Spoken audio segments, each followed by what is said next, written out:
and welcome to Rising. We have a really superb show planned for you today. Here's a special thing that's going to happen. Robert F. Kennedy Jr. will be back on Rising in studio later today to talk about his testimony before Congress about the weaponization of the federal government and efforts to censor free speech on social media at the government's behest. So we'll talk about that with him and much more. Can't wait for it. But first, some other big news obviously happening on the Hill. Brianna, take it away. Well, Robbie, IRS whistleblowers who raised red flags about the DOJ's investigation into Hunter Biden spoke before the House Committee on the Weaponization of the Federal Government yesterday.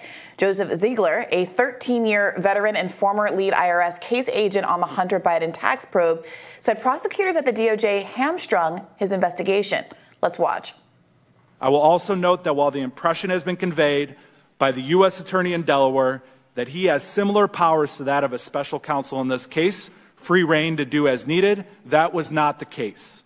It appeared to me, based on what I experienced, that the U.S. Attorney in Delaware in our investigation was constantly hamstrung, limited, and marginalized by DOJ officials as well as other U.S. attorneys. I still think that a special counsel is necessary for this investigation. Ziegler later described how federal prosecutors ignored his team's recommendation to charge Hunter Biden with felony tax fraud. In early August of 2022, federal prosecutors from the Department of Justice Tax Division drafted a 99-page memorandum. In so, they were recommending for approval felony and misdemeanor charges for the 2017, 18, and 19 tax years. That did not happen here, and I am not sure why. Now, Ziegler reported to 14-year IRS veteran and special agent Gary Shapley, another whistleblower. Shapley also dropped this bombshell yesterday. The Justice Department allowed the president's political appointees to weigh in on whether to charge the president's son. After United States Attorney for D.C. Matthew Graves, appointed by President Biden, refused to bring charges in March 2022, I watched United States Attorney Weiss tell a room full of senior FBI and IRS senior leaders on October 7, 2022, that he was not the deciding person on whether charges were filed. That was my red line.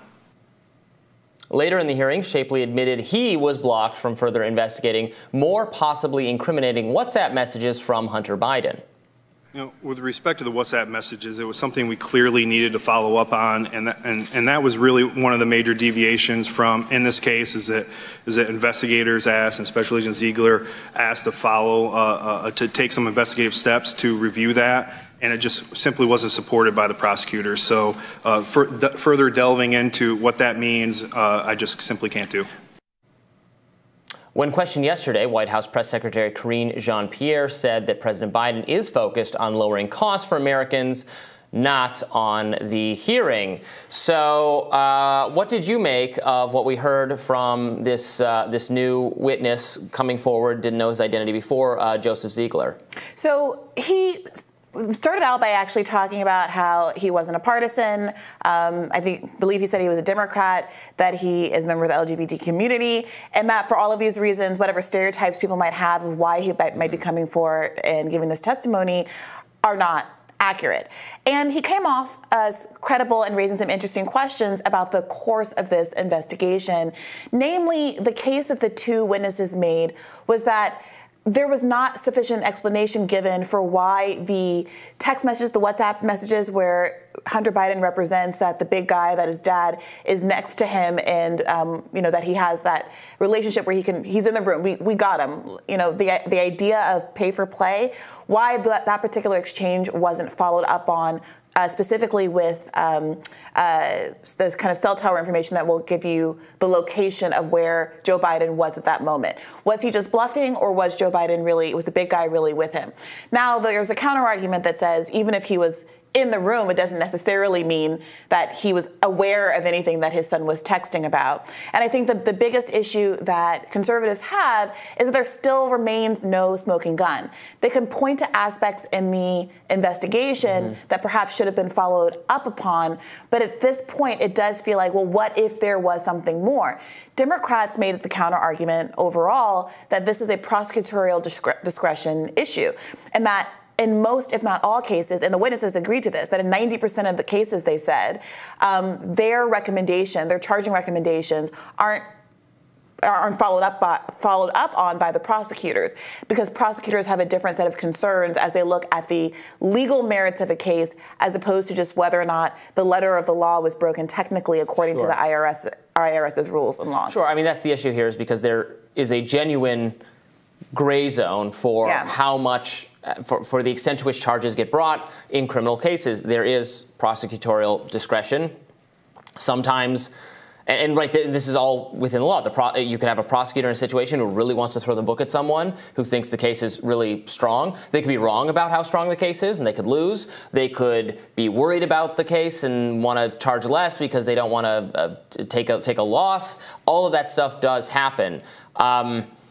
But because it's the president's son, and because of everything else we know about all the concerns that conservatives and Republicans have about law enforcement, it's so hard not to wonder whether there was unfairness, even if it didn't technically violate any laws or anything, but there was some preferential treatment going on. In fact, it'd be odd if there wasn't any preferential treatment on, because we know that the children of well-connected, wealthy political people, even in terms of what we're talking about here, if we're talking about drug stuff, that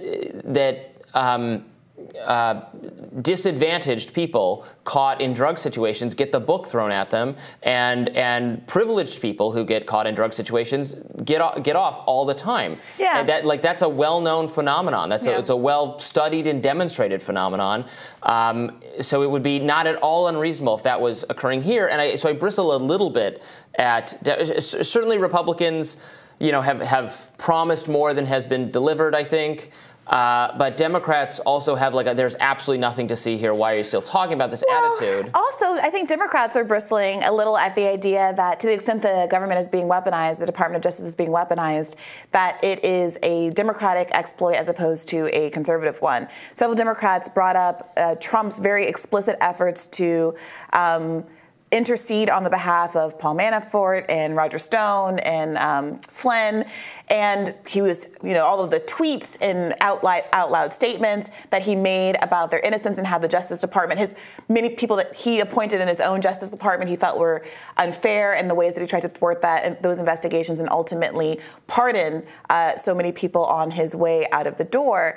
And so I think that many Democrats felt like even if there is a generalized case here to be made about how unfair it is that wealthy and well-connected people tend to escape the same punishment as poor or less connected people, that Donald Trump or this version of the Republican Party aren't the best bannermen for that particular idea. But I mean, I think that's a different. Pardoning someone, that's clearly. No, that was just the final nail in the.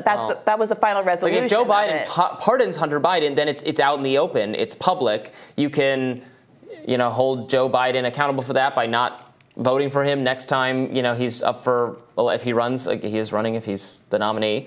If he's discreetly behind closed doors, or not even him, but a state apparatus that is at this point more loyal to Democrats than MAGA people, obviously, is doing something to help out Hunter Biden that's secret and behind closed doors. That's really what the concern is. Right. I mean, the thing about Trump is that his efforts to not the loud, in-your-face, right, the ridiculous things Trump said, which I'm not going to defend because they are ridiculous, and he shouldn't be the president either.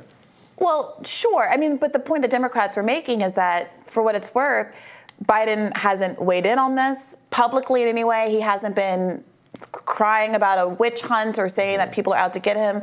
One of the Democratic representatives who spoke said something about how not only that it speaks well of Joe Biden that he hasn't weighed in publicly, but there is an argument that because Hunter Biden is such a prominent figure, that the witch hunt is going in the other direction. It's not clear that if he were an anonymous person, he would be receiving more versus less attention, given that there is also a great deal of political juice that can come out of Republicans going after him in this way. Right. But Biden was allowed to, when Hunter Biden stuff first came up, Biden was allowed to say, this is fake. This is believed to be all fake accusations based on a fake laptop, and top law enforcement have confirmed that because he had those 50 or however many agents who signed that letter in his corner. And that's the concern about bias. Now, well, there is the question of whether or not that anything on that laptop still is connected to the actual accusations here, whether it's the tax fraud accusation or the kind of other felony gun charge accusations. Well, whistleblower Joseph Ziegler also sat down with CBS to explain why he came forward. Let's watch some of that. What you have to gain from coming forward? I do this with a heavy heart. This is awful. It's not a fun experience to go through this. I don't wish this upon anyone. So why do it? Because at the end of the day, I want our justice system to not play sides if you have money or political favor. That's the only way we're going to restore the confidence in our justice system. Yeah, I mean, the argument here boils down to, I just don't think that that Hunter Biden was charged with enough, that he should have been charged with, been accountable for more of the years of tax evasion than he ultimately we expect for him to have to be accountable for in terms of paying the back taxes. And also there's a lot of conjecture around this plea deal, which won't know the details of, I believe, until the 26th of this month, saying that the plea was too lenient.